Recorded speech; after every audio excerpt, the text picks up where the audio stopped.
Welcome back, everybody. Today we're going over the Leupold DeltaPoint Pro. Now I know some folks pronounce it Leupold, some folks pronounce it Leupold. We're just going to roll with it and skip the semantics. So this one's been out for about a year or so.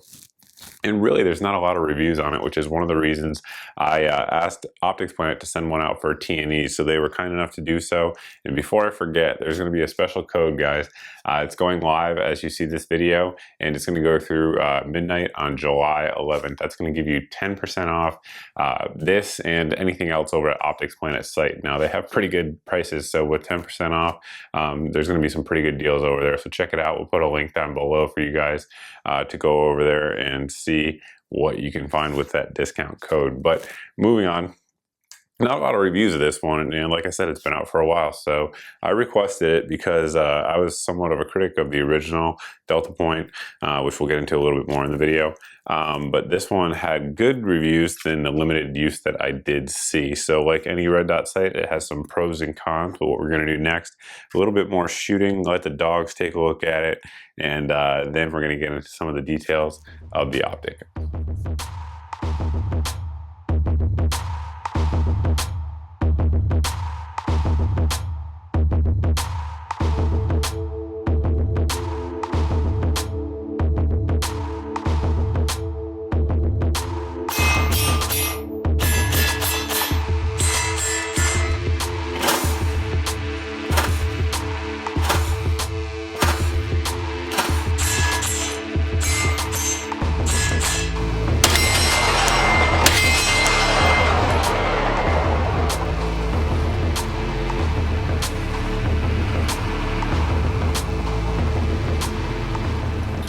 Throughout the review, you've seen the sight mounted up here on this Gen 4 Glock 34 optics ready pistol, so it has the milling and the slide to accept several different aftermarket sights, to include the DeltaPoint Pro. Now, one thing I want to bring up with that is that the DeltaPoint Pro is not the same as the DeltaPoint, which we'll show you here in a second further on in the video. So with that, some of the mounting options will not work on it. With Glocks, it works fine, as you guys can see here. I do know with Smith & Wesson M&P cores, for example, the plate with that does not work with the DeltaPoint Pro. However, it does work with the DeltaPoint, just not the DeltaPoint Pro.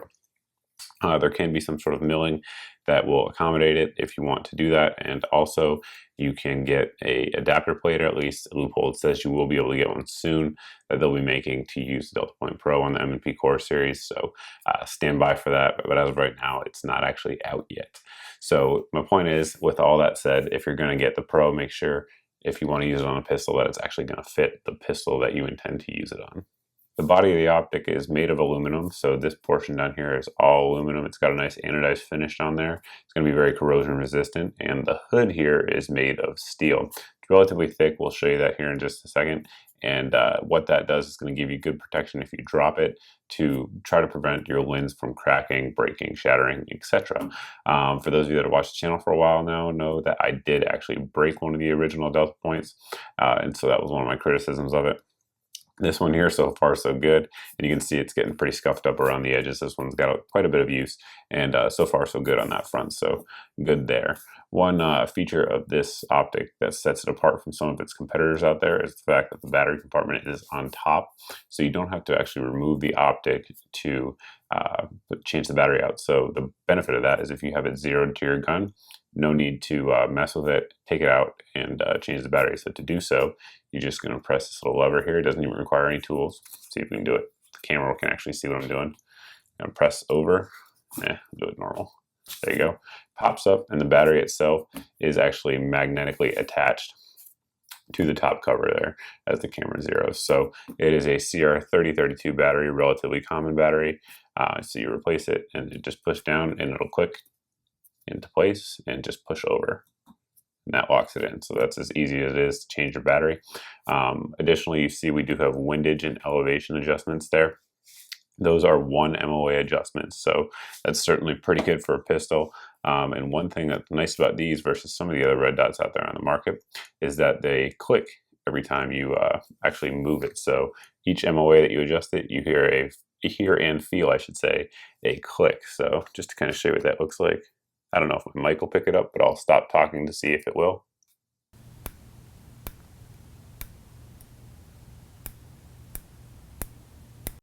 So tactile and audible notice that you are actually changing the zero. I'm sure a few of you have noticed by now that the actual height of the optic itself is a little bit larger than some of the competitors out there on the market. What that does is when you're trying to co-witness your sights, there's really, actually, as far as I know, for Glock pistols, only one option for it. It is these AmeriGlo sights. We'll put the model number in down below. These were actually, we got these from Optics Planet as well. And if I had to describe it, you can kind of see that they're a little bit higher. You're probably going to get sort of a 1/5 or 1/4 lower co-witness of the sights. So if your optic did go down for whatever reason, you are absolutely able to still see your sights with this, and they stay zeroed and all that. But just be careful when you're looking for aftermarket sights for this, due to the height of the body of the optic versus like the RMR or some other options out there. The Optic does have an auto off feature, so if at any point in time you leave it still for 5 minutes or longer, it's going to turn itself off. Now, any sort of slight movement will activate the Optic and it will turn right back on immediately. Now, it does have a auto sensor, which typically I'm not a big fan of on the RMRs. And the reason I'm not, for instance, on the RMRs is if you're using it with a weapon mounted light, it doesn't change fast enough and really react fast enough when you hit your light in low light situations to still give you the dot, at least on some of them. So this one, though, is a little bit different. The sensor right there up front and the auto illumination is very bright. It errs on the side of brightness, which for defensive shooting, I'm a big fan of. Basically, I've used this with a Surefire X300 600 lumen weapon light, and I've had zero issues seeing the dot in low light situations, even when, you know, turning the light off, turning it back on, no washout at all. So happy to report that. I'm a big fan of that, and it's one of my main criticisms of the auto illuminating RMRs. So that said, if you want to turn the brightness down on it, you can do so. There is manual settings. So the top of the battery compartment is a button, and it will allow you to decrease the amount of illumination. Now, the camera here is going to give you much more of a star, I assure you, than you see in real life, but it should still give us an example as well. So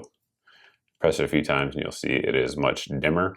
It's not going to focus on there, so just forgive the auto adjusting camera for that. But if you press and hold it as well for, I believe, 4 to 5 seconds, it will actually turn it manually off as well. So press and hold, and the optic is off. Now to turn it back on, same thing, just press and hold for 4 to 5 seconds. It'll come back on at the auto adjusted illumination setting. On the table here, we have a few competitive options for it. We have a RM, I believe this is a RM03, and then the original DeltaPoint. So just to give you a few size comparisons, you can see here, just to get it down sort of as low, you'd see just how much smaller the RMR is, much lower profile, which gets into the sights like we talked about earlier.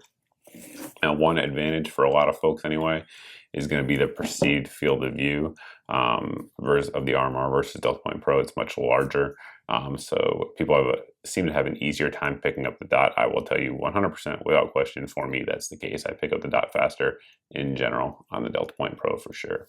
On the bottom, we have the DeltaPoint and then the DeltaPoint Pro here. You can see the Pro is just beefier all the way around, both wider as well as it is taller. Now, the DeltaPoint original one we have here has the cross slot mount on it for mounting it on like Picatinny mounts. And this one here has that option available as well. I do not have it, but it is available from DeltaPoint. One thing I should point out while I'm on that topic is that there's also a kit that DeltaPoint offers, which is, our Leupold offers, I should say, for the DeltaPoint Pro, that essentially lets it mount on the vast majority of rear sights out there on the market. So that kit's like, I believe, $115 or something like that. And that kit, you're just going to drift the rear sight out on those pistols, and it will allow you to use that as a mounting base for it. Additionally, there is a rear sight which is optional that actually can clip right in this little piece right here, this little dovetail that you see, and you can use that rear sight for co-witnessing with the irons of the pistol that you're using of your choice. So overall, though, you can see it's much beefier all the way around on this DeltaPoint than the original. Those are the details, at least the ones that I know of anyway. So I suppose the next question is sort of, what do I think of it overall? So I'm going to kind of shock some folks here, and I'm going to say on this particular setup here with the Glock, with the milled slide, with sights that it works with to co-witness and all that stuff, this has been my favorite pistol mounted red dot to date. So you guys have seen in the past here on the channel, we ran some aim points on there, RMRs, the original DeltaPoint, I believe a Burris Fastfire 2 we've had on some pistols here on the channel, but without question, my personal opinion, this one's been my favorite. My eye picks this one up really well. Now, of course, I can pick all of them up, but this one just seems a split faster. I like the auto adjusting features as well as the manual option that it gives. I think that's a big selling point. The water resistant factor to it, certainly good. There are sort of some points I don't like. One of them is going to be the battery life, right? So I checked around everywhere and I don't know what the battery life is. Like, no one will tell me. It's not on their website. It says extended battery life on their website. So I don't like that. However, when you couple that with the auto off feature, most folks I'm sure are going to get pretty good battery life out of it. But if you're sort of wearing it for concealed carry or, you know, patrol duty use, you're going to be moving a lot and it's going to be on a lot. So it'd be nice to know.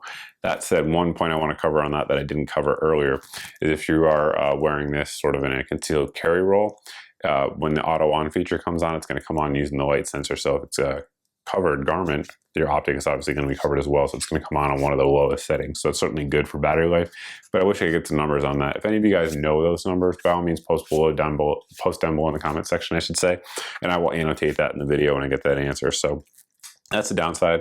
The other downside is going to be cost. That's a downside with any of the quality micro dot optics like we have here, RMR, DeltaPoint Pro, etc. At this point, this one's no exception. I believe it comes in right now, as of today, at $5.99 over at Optics Planet website. So certainly a little bit expensive. So that's certainly not a good thing. We wish it was cheaper, but it's not. But so far, it's held up really well, and I have really nothing but good things to say about it. The other role I think this one would do well in, due to its weight, I believe it comes in just under 2 ounces, would be a lightweight AR type setup. So the 2.5 MOA dot, particularly when you kind of power it down and get it on one of the finer settings, you could definitely get some good accurate hits with it out at distance. And of course, the weight is something that people always like on those long guns. So that's pretty much it, guys. Pros and cons like anything else, but so far I am a fan. If that changes, we'll let you know, but that's pretty much it. Thanks to Optics Planet, of course, for sending this one out for us to use in this review. Thanks to all of you for watching. I always appreciate it. Thanks for subscribing. If you haven't done so, please go ahead and do so.